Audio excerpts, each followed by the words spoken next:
Hi, everybody. It's Dr. Laura with Connect My Brain. Okay, so glad we are together. This is my time to really share information, and that is definitely something I enjoy doing. Sometimes I don't necessarily feel like I always have the best news to tell everybody, but if we can at least know that there's something that can always be done about an issue if we're willing to roll up our sleeves and do the work. And one of the things when you're listening to anybody that works on a more alternative health platform, you have to realize what we're trying to do is actually heal the body. We're also trying to prevent. That's a fundamental piece, especially being a chiropractor, is we were trained in this element of prevention. What can we do so that we don't have a problem?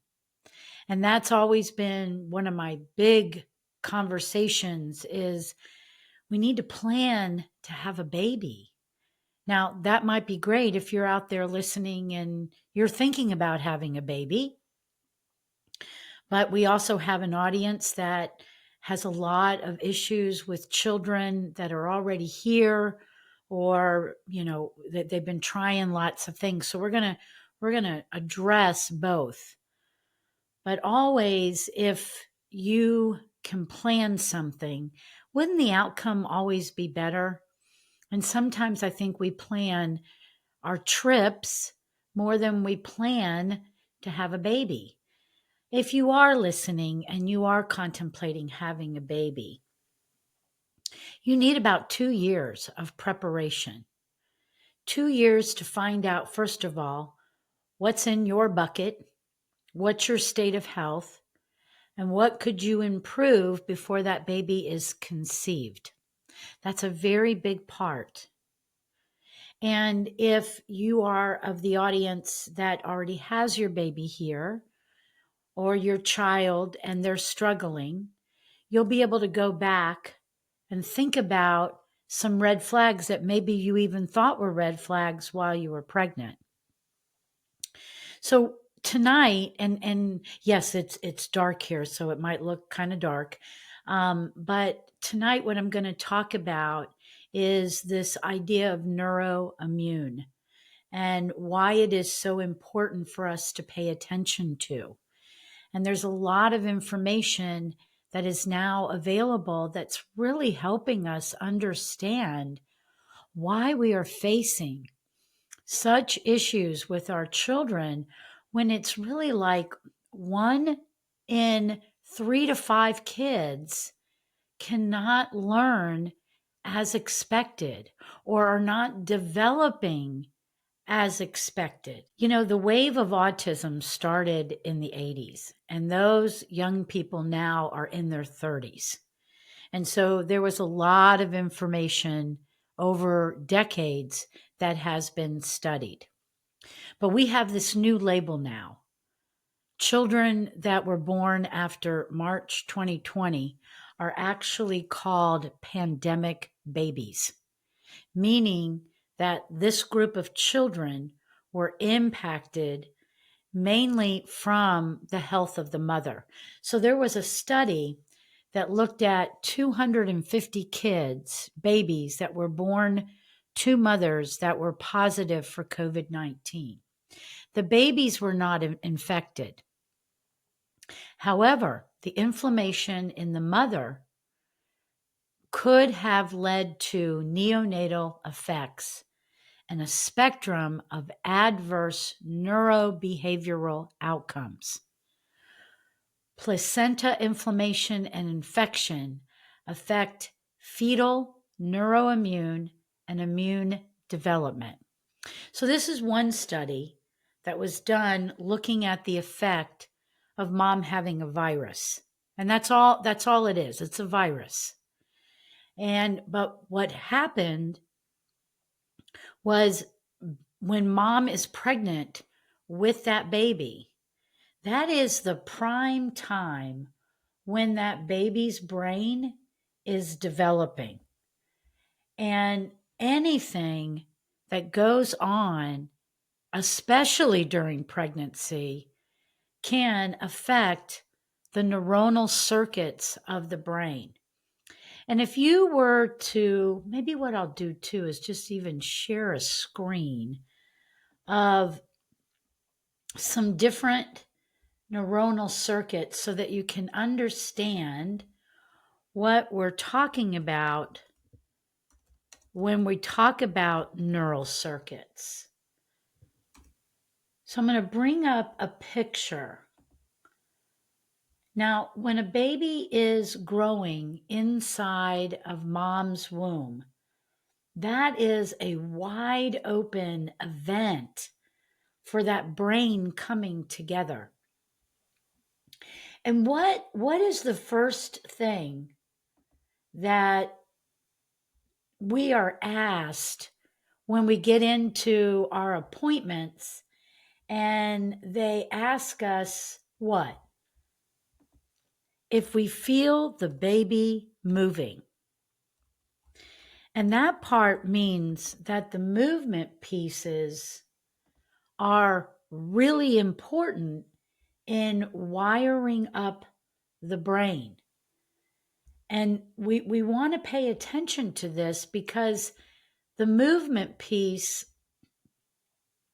is the big piece that allows us to understand what is going on for that baby. And if that baby is not meeting the milestones, it is so important for us to know that that is a huge red flag. Now, I want to connect some dots. First of all, on many of our podcasts, we've talked about primitive reflexes. Those primitive reflexes are firing during pregnancy. And so let's just talk about Moro, and we'll talk about ATNR, asymmetrical tonic neck reflex. Moro, here's this baby all in flexion during pregnancy, and when there's any sudden change in the environment. And that means any of the senses pulling in information. Babies can hear, babies can start to track the eyes, babies are having their own hands coming to their face. Any sudden change would cause the baby to startle. And that startle, when you look at it, has three movements. You go from flexion to extension back to flexion. So that is going to create movement in the body, and mom can perceive it. Asymmetrical tonic neck reflex. This is the one that's very prominent. Baby's all up in flexion. Baby turns its head, and that arm and leg on that side go out. That is the kick that mom feels in the womb. So movement is the first thing outside of the special senses starting, the vestibular, the eyes, the ears. But the movement has started. So in this little diagram, you see different types of blue and red, and you see different types of configurations. Now, this is only one picture. But what it's representing is how different circuits come together in the brain to create some form of either behavior or communication. So I'm going to find another one too. So for my podcast audience, what we're looking at, it almost looks like trees. Yes, this is one kind of picture that I like so much more. Let's just look at this one, okay? But this is the idea of how we're going to have different hubs in different parts of the brain, and then how they're going to reach to one another. So this module is having this interconnection to this module. and this connection is connected to this module, and so forth. So this is the idea of the circuit. Now, we all, and for the podcast audience, what I want you to think in your mind, if you're just listening to this, and this one we'll put up on YouTube. We're trying to post more to YouTube again.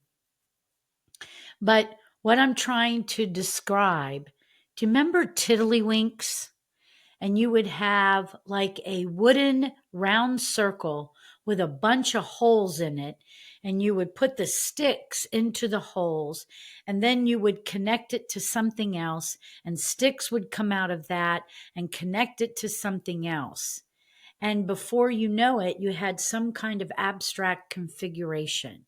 And that's what I want you to kind of think about when we're talking about circuits. And there are circuits for so many things. There are circuits for executive function. There are circuits for when your brain is relaxing. There are circuits when we want to process different pieces of information. Now, the really cool part, I think, of understanding circuits is that while we all have the same stuff, it is going to come together based on our experience. And we all live a little bit differently. So that environment, both what the baby is in and internally, external and internal, influence how those modules are going to interconnect with the other modules. Just like if you were looking at your tiddlywinks and you went, okay, I've got this yellow wheel and I want it to communicate to this blue wheel, but I want it to have a twist or a zigzag. Kind of think about it from that abstract component, taking your idea, your big picture, and configuring how it's going to come together. That big idea or how you're trying to configure it represents your experience. And so when women are pregnant, whether it is a planned pregnancy or not, we are going into those pregnancies with a bucket. And dad contributed to it as well. And when these things come together, this is what is the beginning of how that brain is actually going to develop. And so we're going to call that a developmental window. And we have lots of developmental windows. We have them while we're pregnant, and we have them after the baby gets here. And that baby goes through all these different developmental windows over time. So pregnancy is a developmental window. That is when the brain is actually growing. It's actually being formed. And so what we bring into that equation is really important to understand how it can influence the development of the baby. And then in the past, we've talked about the gut is going to mature over the first couple of years. So that's a developmental window. The immune system is the first 3 years. That's another developmental window. We have lots of developmental windows.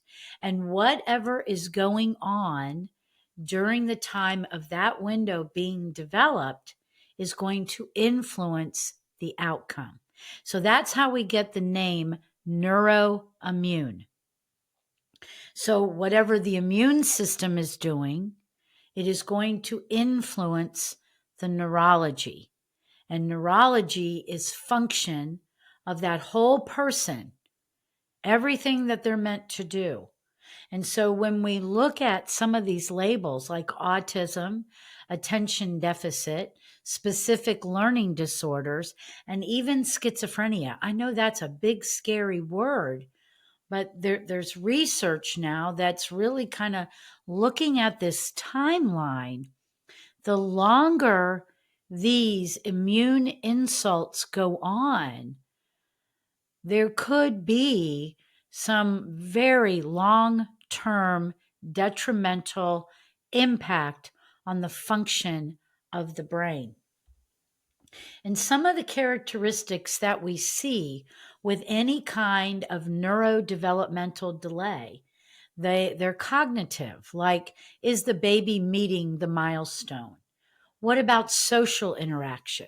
Well, that is directly related to what we call a mirror neuron. And a mirror neuron is the ability of your baby to keep their eyes right on you and begin to mimic what they see. And that certainly continues. So if I were demonstrating to my daughter how to do a twirl, I would show her and she would follow me. And that's a mirror neuron. But so is facial expression. So think about our babies breastfeeding. It is about a 6-inch difference between baby's face and mommy's face. And the baby is picking up all different kinds of features on mom's face. And I kind of see in my mind's eye just like this little computer going and bringing all this information in. Same thing with auditory. What is it that you hear? And remember, that is a developmental window. When you come into this world, you hear low frequency sound, but you acquire middle and high over the first 3 years of life. Another developmental window that will highly influence communication. And by 7 weeks, that baby should be cooing, and that sound is a vowel sound. See, a lot of times I hear parents come when a child is 3, 4, 5, and their language is so delayed. That language really should be starting way back, 7 weeks, making cooing sounds. And then they're going to go into all the other sounds that become the consonants of how we say ma and da. So we got a vowel and a consonant together. But the motor control, that one's got the big star in the research. Can I pick up my head like I'm supposed to? Or do I have head lag? Am I unable to hold my head up? Are they adapting? These pieces are so important in understanding, is my child going in the right direction? So I want to share some of the research information with you. So back in the 1960s, there was an outbreak of rubella. And therefore, they put together this connection between congenital rubella and autism spectrum disorder and schizophrenia. In the 2000s, there were studies that showed a 3 to 7 increase in schizophrenia babies of mothers who experience respiratory infections in the second trimester. So that's what I mean by looking at the blueprint. We have to look at the blueprint to understand why a baby is in the place, or a toddler is in the place, or a child is in a place where they are that they're not developing as expected. In 1984 to 2007, there was a Swedish study that looked at a connection between maternal hospitalization and a heightened risk of autism spectrum disorder. Now, there's similar findings for other types of infection, whether it be viral or bacterial or even parasitic or yeast. It's about the immune response. And when we see that there is a heightened state of immune, that is going to have a potential defect on the child that's going to demonstrate itself as a neurodevelopmental problem. And that's really what we see. We see all kinds of issues with children that are having different types of problems. When you get into the blueprint, which is the history of mom, the history of dad, what is in the bucket? Now, let me even go a little deeper. When we're talking about all these different types of viral, bacterial problems, yes, if it happens during pregnancy, red flag. But here's the other problem. The other problem is also that you've experienced it somewhere in your lifetime. And the big culprits are things like pneumonia, hand, foot, mouth, Epstein-Barr, Fifth's disease, herpes. And herpes has a gazillion categories to it. And then it's also what's going on in the gut. Most people don't really know what is happening in their bellies. And I think one of the telltale signs that can help us a lot is what it is that you eat. Are you feeding an environment? Sometimes people come to me and they go, but I eat a really good diet. Okay, what's in that diet? Is it foods, even though it might be organic and maybe it's cleaner, but what is it? Is it lots of carbohydrates, which are going to break down to sugar? Or is it, lean meats and fish and vegetables, salads, things that, are whole food? Or are we eating processed food? And processed, some of these things even try to come across as being healthy. And one of the things that I think is really, really hard is that so many people, they're just so busy. And when they're busy, they have a tendency to grab more foods. And you may think that the foods that you're eating are clean, but are they really? When we think about a restaurant, and actually it's been kind of cool because I've actually now been to 2 restaurants that gave filtered water. I was amazed. So I think we have the potential to becoming more intelligent about this, but I don't know that we really realize the state of health that we might be in and the impact that it's having on our children. Let me share another screen with you. And hopefully what I'm trying to create is a understanding why there might be a problem. So if the diet is, and maybe we're talking about our child here. So let's not think about ourselves right at this moment going into pregnancy. And yes, clean up the diet by all means. But maybe this is the child. And it's scary when a kid doesn't eat. I totally understand. And in the big picture, children are not going to starve themselves. And if you have a picky eater that is just like refusing food, we just got done doing this here this week at the office. Make some really great bone broth and, put in some vegetables. All the minerals are going to be pulling out of that. And even if you had to syringe a few drops into that child's mouth, you're getting some nutrition.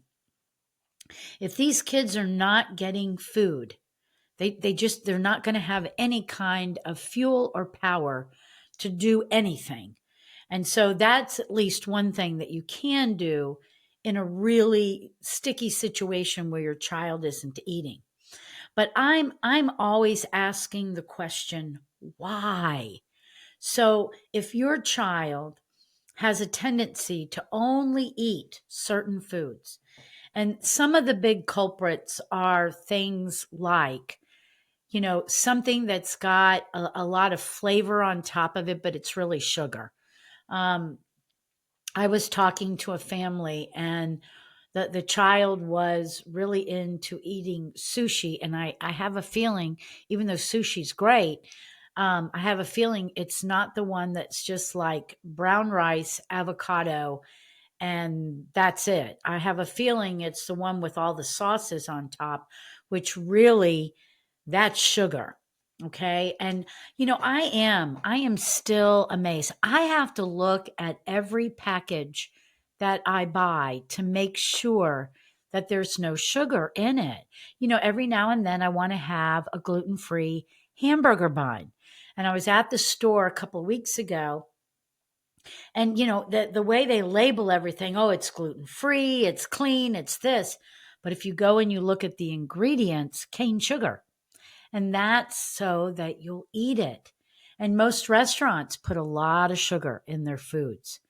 Okay, it's also pastas and bread and chicken nuggets and mac and cheese and pizza and even french fries. French fries have all kinds of excitotoxins on them. And that's why kids go after them, especially, if you're getting it at a fast food restaurant. It can also be the child that eats nothing but fruit.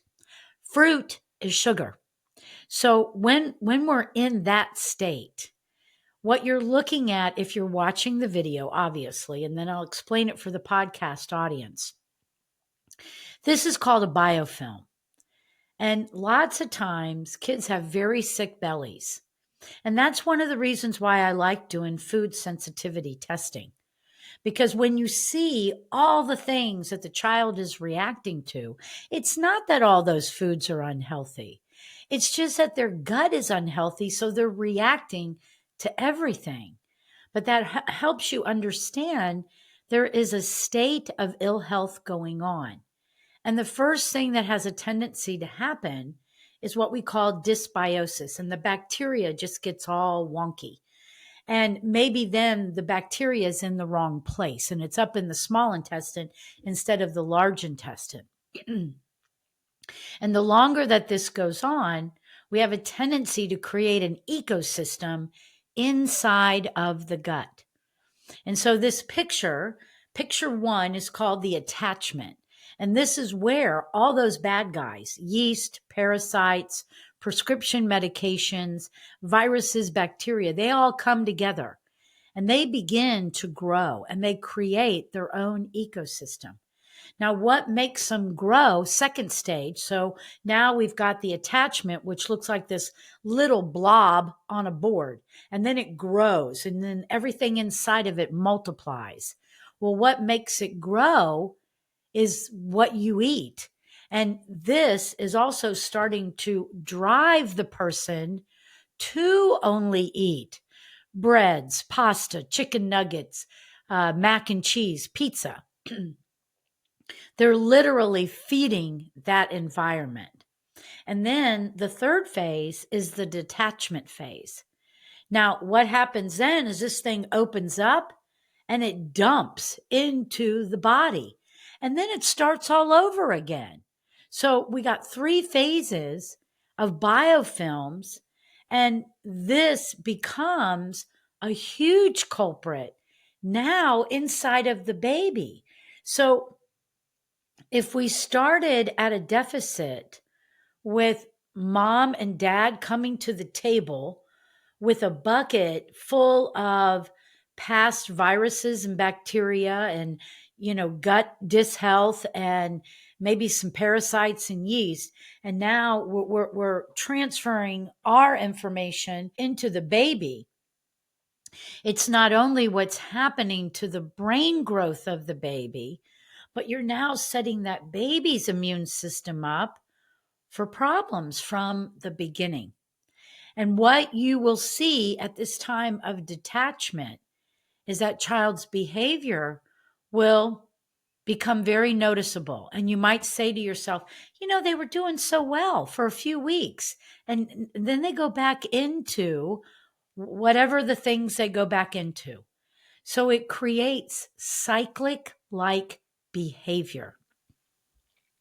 And in order to change this is going to sound terrible, but you have to starve the biofilm. Now, it sounds terrible. It's not about starving your child, but it's about you have to change what is going into the mouth of the child. And this is where it gets really tough for parents because they may have all the enthusiasm to clean out the pantry and begin to do all the good food, but the child will really give you some pushback and the child will revolt and they'll make you feel like they're not going to eat, and it becomes really hard. And that's why here at Connect My Brain, what we do is we want to find out the state of health of the child as quick as possible so that we can begin a process while they're in the program that we are cleaning out the gut with a very safe, mild protocol that I have been doing now for decades and get really good results. And it's not something that really tips anybody's bucket. It doesn't change any kind of elimination other than making a person healthier. And it doesn't, cause any kind of tummy disruption. And that's always what parents are concerned about, and rightfully so. But if we start to get the gut going in a more positive direction, what happens for the child is the child begins to go towards other foods with a little bit more ease. They're willing to try more. And we want to guide you in that direction as well.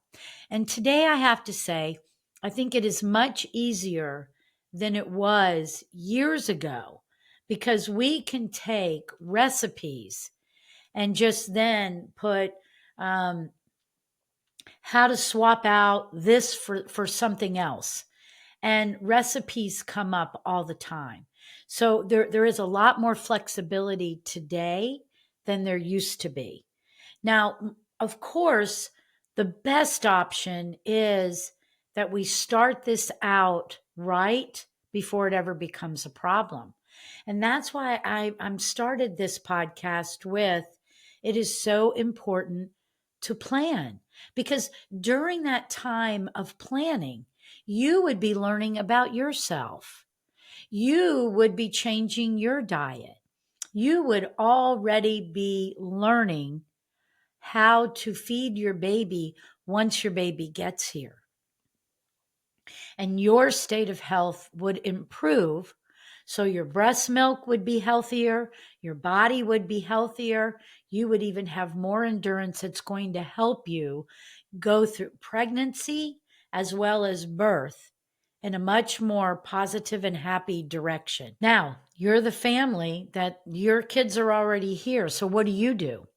I feel like the best option is for families that come to Connect My Brain and we get your child on a protocol that the whole family does the protocol.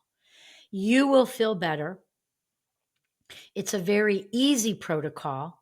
We actually recommend that you do it twice a year, fall and spring.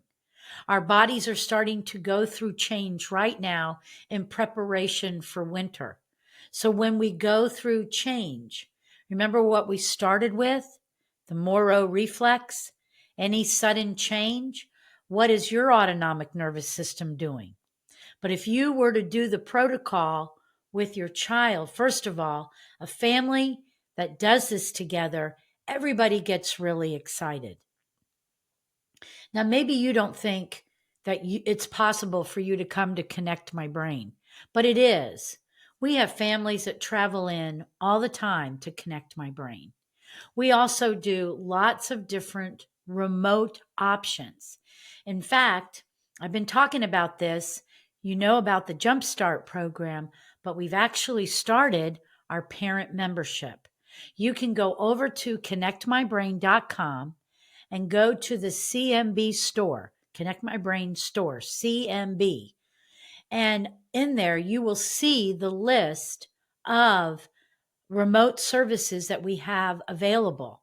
And what we do with the parent membership is we do deeper dives, we do private podcasts, and we're always giving you more information that you can use wherever you are.